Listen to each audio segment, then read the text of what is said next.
Good morning. Today we'll be looking at Lesson 4, Efficiently Adding Integers and Other Rational Numbers. So we're going to jump right in.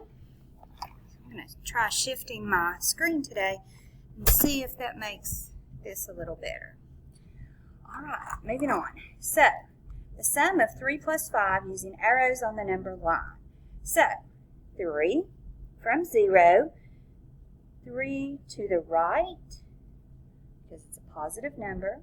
The number tells us the absolute value or the length, and the sign, which in this case they're both positive, tells us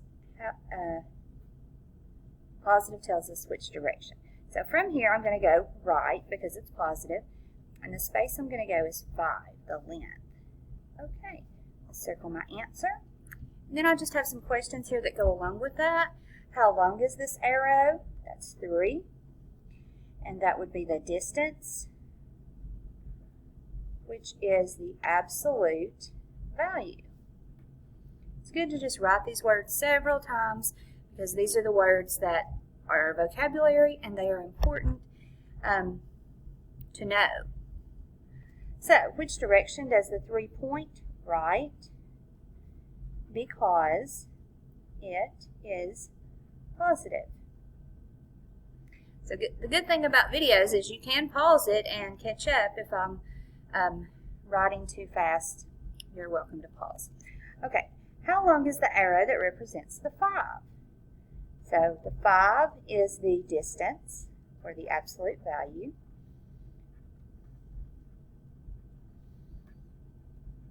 Okay, what direction does it point? Right, because it's positive.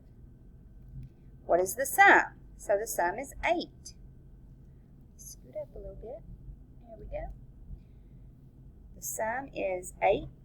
If you were to represent the sum using an arrow, how long would the arrow be and what direction would it point?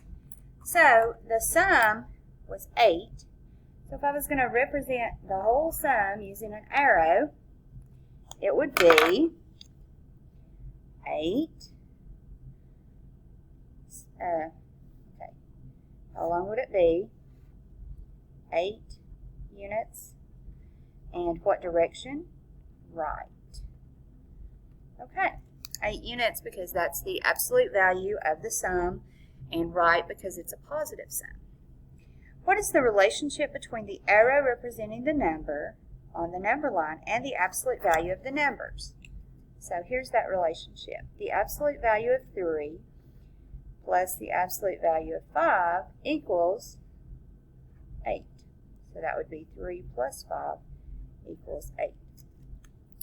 Do you think adding 2 positive numbers will always give you a greater positive number, and why? So let's look here. We've got a positive and a positive. What I'm noticing is each of them is going right.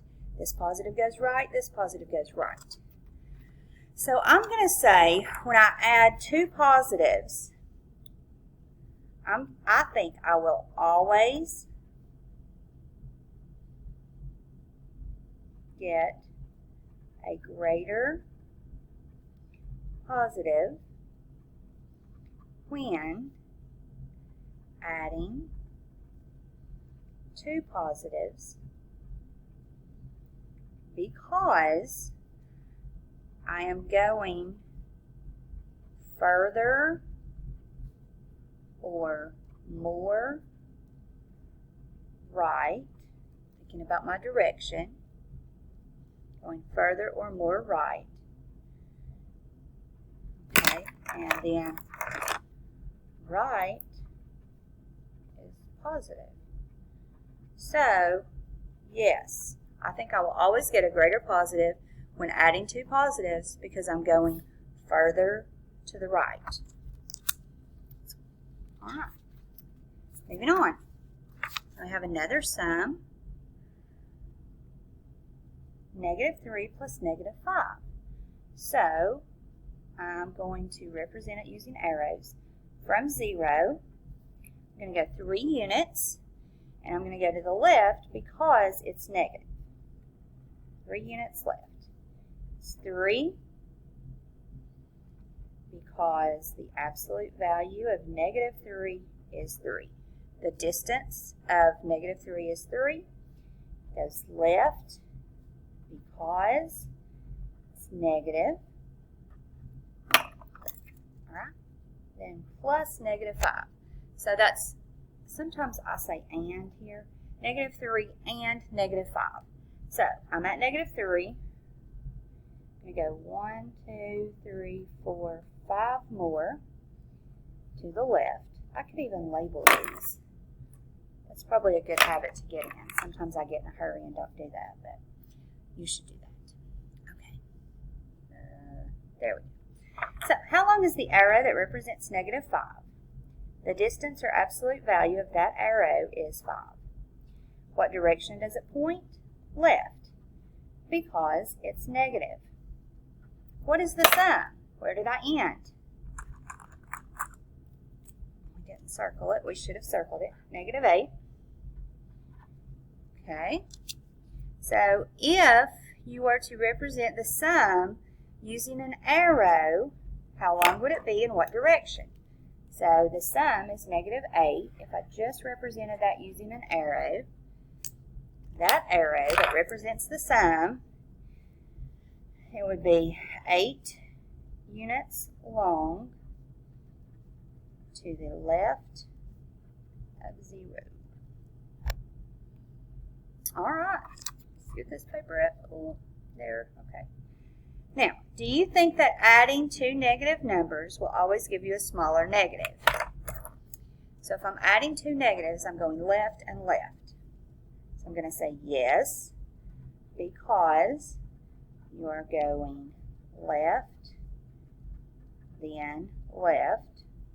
So you are going farther left or more left. What do both examples have in common? So the first one went 3, 5 and ended at 8.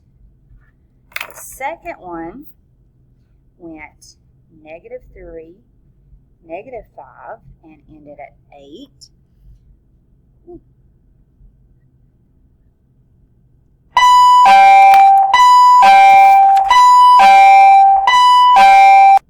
That bell is really loud in my classroom. Okay, so what do these have in common? Oh,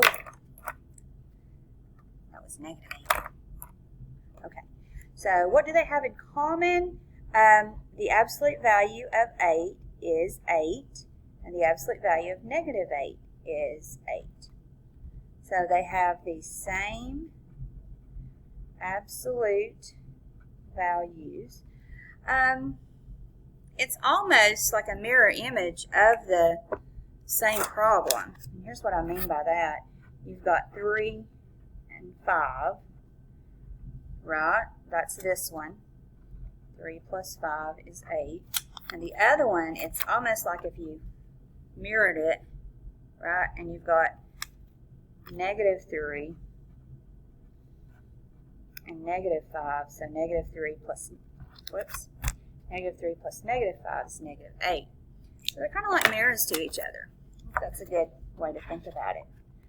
All right. Now we get to have some fun and answer some questions. Okay. So now we're deciding, will this sum be positive or negative? We're not actually finding the sum. We're just saying positive or negative. So negative 4 plus negative 2. We're going left and left, so we're going farther left, which is negative. Okay, 5 plus 9. Going right and right, which is positive, you'll end up in the positive. Negative 6 plus negative 3. Left, left. So each of those are negative moves. You're going farther to the left in the negative direction. Negative 1 plus negative 11. negative, negative, left, left, more left, negative. Ooh, this one has 3. Okay, so let's think about those arrows. We're going to go forward, forward, forward, right, right, right. And remember, your starting point's always 0, so alright, so anyway, that's going to be farther to the right, which is positive. Okay, this one's left and left, so negative. For these, I'm going to pause here, let you answer these. Okay, 15 plus 7. 15, 7, 22.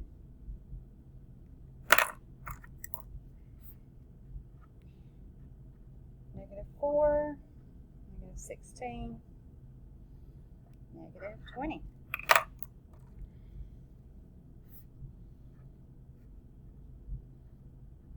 Negative 18, negative 64. I have to do the little side work. There's no shame in doing side work. Anytime you need to, do it. And it will work your brain more if you do side work than punching buttons on a calculator. We shouldn't be using calculators for this unit, 6, 7, 8. Okay, so and left, that's negative 8. So what I was doing here is finding the total length of these two arrows together. And really they're touching, drawing it perfectly. So that's the difference between a sketch versus trying to be really precise. Oh. So this one, negative 205, and then more to the left. So I'm going to do side work again. Adding these, finding the total length of my arrow is what I'm doing. My two arrows combined. Negative 328. All right. So all of the problems that we worked on up to this point, they've had the same signs. So here is the rule. It's at the top of your paper. Okay, it's at the top here.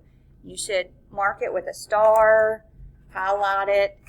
Okay, when you're adding rational numbers with the same sign, you add the absolute value and use the common sign. So when you're adding with the same sign, add the absolute values and use the sign.